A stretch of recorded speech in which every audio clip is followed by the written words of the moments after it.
He certainly is one of the world's outstanding experts on the subject of Soviet propaganda and disinformation and active measures. When the Soviets use the phrase ideological subversion, what do they mean by it? Ideological subversion is the process which is legitimate, overt, and open. You can see it with your own eyes. All you have to do, all American mass media has to do, is to unplug their bananas from their ears, open up their eyes, and they can see it. There is no mystery. There is nothing to do with espionage. I know that espionage intelligence gathering looks more romantic. It sells more deodorants through the advertising, probably. That's why your Hollywood producers are so crazy about James Bond type of thrillers.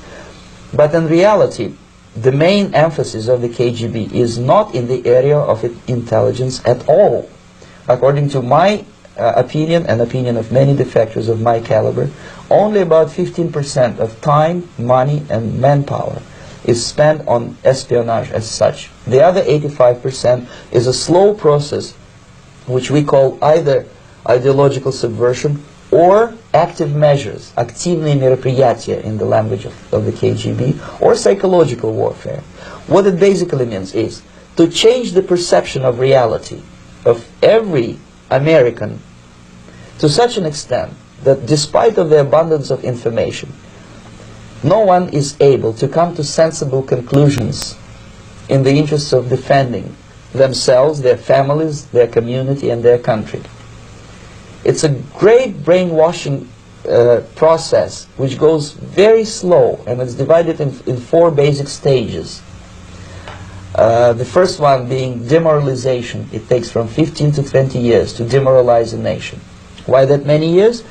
Because this is the minimum number of years which requires to educate one generation of students in the country of your enemy, exposed to the ideology of the enemy. In other words, Marxism-Leninism ideology is being pumped into the soft heads of at least 3 generations of American students without being challenged or counterbalanced by the basic values of Americanism, American patriotism. The demoralization process in the United States is basically completed already.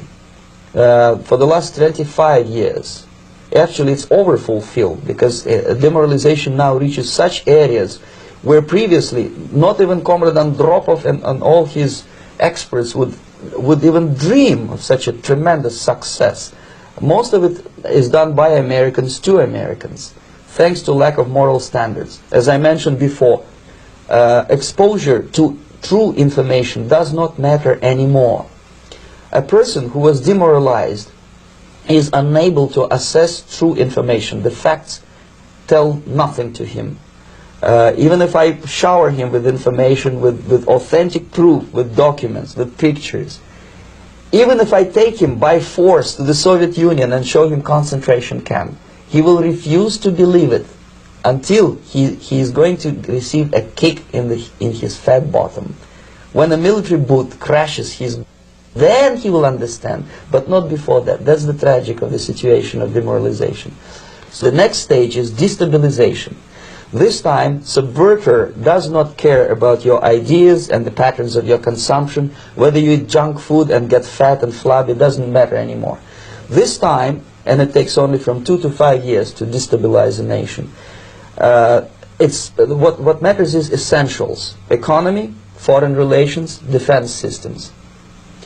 And you can see it quite clearly that in some areas, in such sensitive areas as defense and economy, the influence of Marxist-Leninist ideas in the United States is absolutely fantastic. I could never believe it 14 years ago when I landed in this part of the world, that the process will go that fast.